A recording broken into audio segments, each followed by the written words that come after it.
यहाँ brown rice छ। यो चाहिँ अघिको सिमी, भेडे खोर्सानी, फर्सीको फुल राखेर बनाएको। यो चाहिँ लौकाको तरकारी। यहाँ कालो दाली, अनि अब लप्सी र गुन्द्रुक। यो सालाद अचारहरू देखिहाल्नु भयो। पानी रेडी छ, अब म खान्छु है त साथीहरू। अलिकति कालो दाल हाल्छु म, अदुवा राखेको, घिउ राखेर झानेको। अनि यो अब गुन्द्रुक र लप्सी, यहाँ देखिहाल्नु भयो लप्सी। अनि यहाँ टमाटरको चटनी छ, यो पनि राख्छु। फर्स्ट बाइट है त साथीहरू। लप्सी गुन्द्रुकबाटै सुरु गरौँ है त।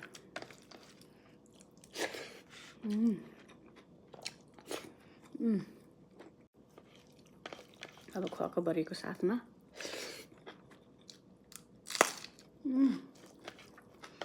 मिठो भयो।